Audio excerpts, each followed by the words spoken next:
Local 4 News starts now with a breaking news alert.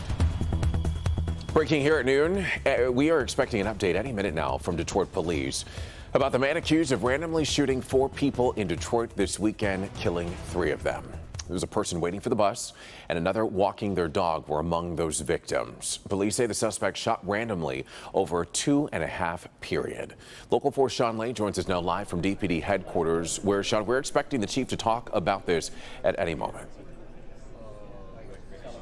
And good afternoon to you, Everard. Yeah, you see me right behind me, a podium here. No one behind me, but this room here, the Schuyler room here at Detroit Police, DPD, absolutely packed right now. Members of the media, also members of the Police Board of Police Commissioners, City Council members, all waiting on Chief White, also who will give us an update on these awful shootings from Sunday morning and the person in custody. We also should be hearing from Mike McGinnis. He's the commander of homicide, who's going to walk us through exactly what they've learned and exactly what happened, keeping an eye on the door here. I see members of the ATF are here, members of the FBI are here, and Mayor Duggan will be here as well. Let's get everyone caught up on what happened starting yesterday morning around 4:45 in the morning. That's where a 44-year-old woman was found shot to death at Wyoming and Margarita at this noon hour. Her family members and friends are in absolute shock, absorbing the terrible news here. But while police were on the scene there, they were directed by witnesses to nearby 7 Mile in Wyoming. That's where a 28-year-old man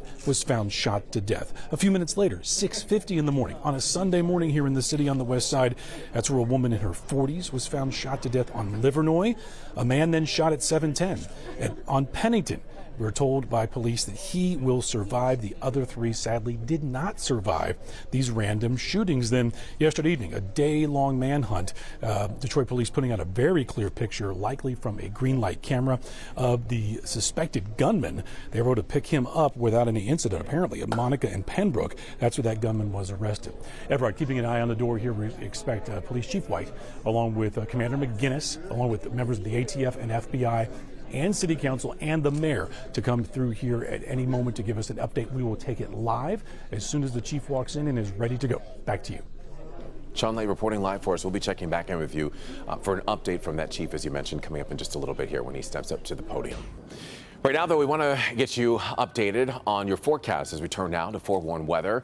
We're looking at storms that have the potential to turn severe later this afternoon. So meteorologist Brandon Rue is using Exact Track 4D to show us what is ahead for us today. Well, we have anticipation of some real hot, muggy air setting up, which will be part of the story, creating a pretty unstable air mass over Metro Detroit. Right now, it is 80 up in Lapeer, but only 72 at Metro, with more clouds sort of lingering this morning.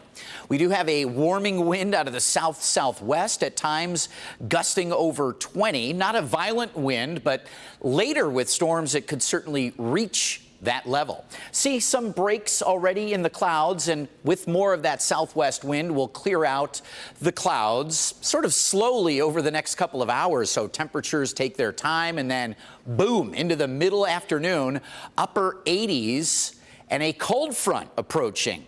So by 6 o'clock, it's eyes to the skies, strong to severe weather. And our Exact Track 4D also showing us from the Storm Prediction Center a slight risk, which was upgraded from earlier this morning. So that means more handful of showers and storms that could be strong to severe.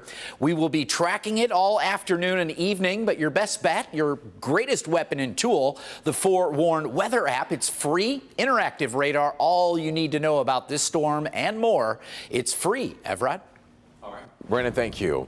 And now to a Local 4 News update about the efforts to repair that broken water main that led to the boil water advisory for several communities. The Great Lakes Water Authority now says that the timeline to repair it is extended. Crews are hoping to have it completed by September 3rd, but now they say it's going to be a little bit later than that, and they don't have an exact date this time. The Water Authority is waiting on 2 segments of the replacement pipe to arrive, and they're also saying that the system is stable, so there's still no boil water advisory in place anymore. Students across Metro Detroit return to their morning routines. They went back to school today to start this new school year. Detroit Public Schools is just one district that welcomes students back this morning. And Local 4's Pamela Osborne is at Hutchinson Elementary on Detroit's east side, where she got a chance to catch up with the superintendent. Evrod, there were some nerves, plenty of enthusiasm and excitement to go around, though. School leaders, including Superintendent Dr. Nikolai Vitti, on hand today to welcome students back to a more familiar school year. Parents we spoke to just as excited to send their littles back to such a warm welcome, even if there were some nerves. For some, this is their first time in the classroom, but it's all new for all DPSCD students. That's because for the first time since the start of the pandemic, there will be no masks, no social distancing, and no isolation periods. It's really time to get back to the work of student achievement and allowing students to come to school to focus on learning, not managing COVID. 80% of students within the district were chronically absent last year because of those COVID protocols. At least part of the reason why is that with students back into the classroom and more regularly, the district is expecting to see some academic improvement. Reporting at Hutchinson Elementary, I'm Pamela Osborne, Local 4. And we are certainly wishing all of the students that are starting school this week a great school year. Pamela, thank you for that. In other news this afternoon, 5 men are in court right now, in fact, in the plot to kidnap Governor Gretchen Whitmer. This is a preliminary hearing. It's happening right now in a courtroom in Grand Traverse County. The 5 men are facing state charges of supporting an act of terrorism. You might remember 2 men were found guilty in federal court last week in the plot. So we're monitoring what's happening for you in the courtroom right now. We're going to bring you later updates in our later newscasts. New here at noon, the Justice Department says it has completed its review of the documents taken from former President Trump's Mar-a-Lago estate. The Justice Department says it has identified a limited set of materials that might contain attorney-client privileged information. That's according to a new court filing. This weekend, a judge indicated she might grant the Trump legal team's request for a special master to review the seized documents. There's a hearing set for Thursday. All right, we want to get back to the breaking news that we're following for you. Detroit's police chief is giving us an update right now on the arrests made in the shooting of 4 people randomly over the weekend. Let's listen in. For your partnership. I want to say thank you to our elected officials who are standing with me in solidarity, and certainly, last but not least, our amazing community who spoke up to help us identify the suspect who was terrorizing our community. This suspect terrorized our community and ultimately killing 3 innocent people as they were going about their business in our community. Just horrific circumstance and situation. But I am also very proud of the fact that when our real-time crime center, our analysts and our officers recognized what was happening, we were able to track the fact that we had the circumstance that we were looking at, which essentially equated to an active shooter who was moving around our community. And it was that work that I think prevented a number of other tragedies that could have happened. Our thoughts and prayers are with the families of these victims. Certainly, this is a sad time for them, and they just should know that we are with them and we mourn with them. This was just a very, very heart-wrenching and tragic event, and it could have been any of us.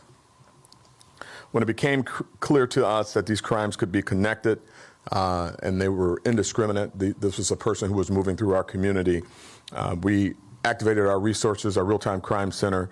As I indicated, we notified our federal partners. We activated our training, which included our mobile command posts, our crime analysts to pull the data and information together. Our Greenlight partners, we began to pull data from our Greenlights. We looked at everything. We looked at our technology in those areas that had ShotSpotter. We activated those, but unfortunately in this particular area, we didn't get any information from that. But all of that working together helped us to quickly identify our suspect. We are early in this investigation, but we are confident that the suspect that we have in custody is in fact our suspect on these cases. We are investigating how the suspect got the gun, and we will forward those findings to our prosecutor's office. As you are aware, and as I say when we have these briefings, I'm not going to do anything to compromise that investigation and her part of the work, which is essential in this entire process, but I will answer the questions that I can answer. But please pardon me ahead of time if I'm somewhat vague on those answers. Again, I want to thank everyone involved in this investigation for being able to take the suspect off the street. Again, the hard work of our officers should not be ignored. The passion, commitment that they displayed yesterday doesn't surprise me because I've seen it day in and day out, but I want this community to know they were committed. We are not kidding around with crime.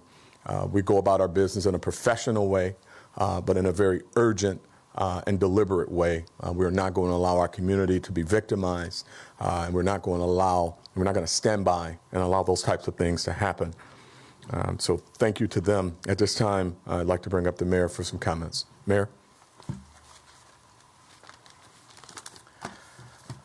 Well, I just want to say yesterday was the Detroit Police Department at its finest. The shootings touched the hearts of everybody in the city. Innocent people going about their lives in a neighborhood on a Sunday morning and shot for no reason other than they were at the wrong place at the wrong time. I spent pretty much all yesterday afternoon either at the command center at the 12th precinct with the police or in the neighborhoods.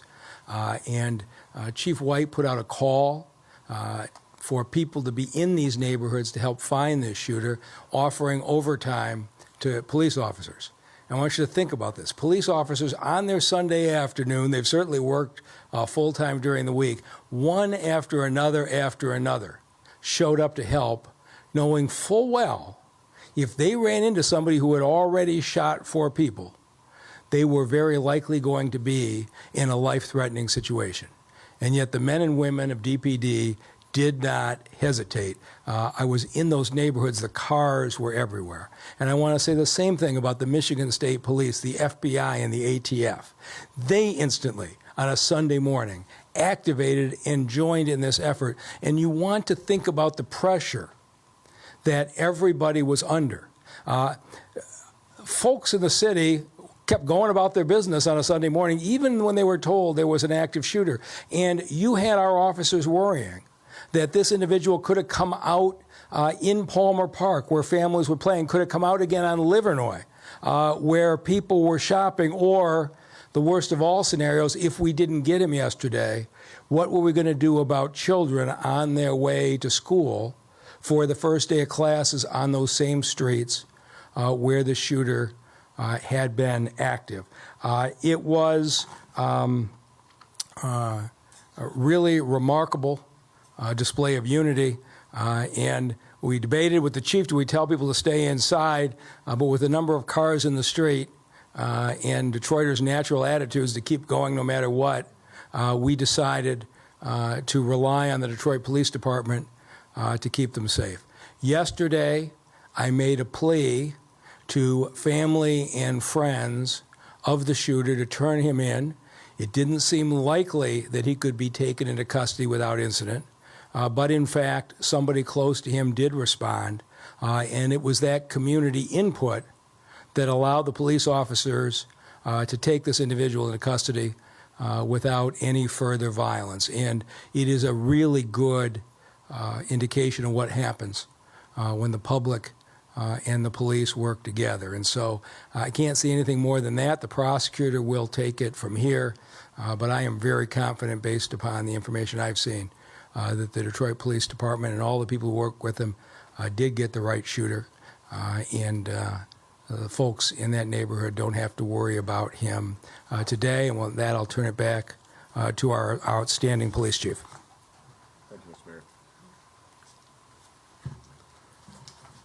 Again, as the mayor indicated, it was remarkable that the special response team and the officers that responded, knowing that this person having shot 4 people, killed 3, they would have to engage him, likely, and it could be a fatal situation. And we were very fortunate that that didn't happen. That's never the outcome that we desire as a police agency, and we were able to get through the circumstance without having to engage him. But they were on heightened alert. And you are listening to a press conference from the Detroit Police Chief, James White, about the deadly shootings, the deadly random shootings from over the weekend. They are confident that the suspect they have in custody is responsible for those shootings. DPD crediting their police work, their hard police work, for preventing this from becoming a further tragedy. We're continuing to stream that press conference for you on clickondetroit.com. We'll have much more information during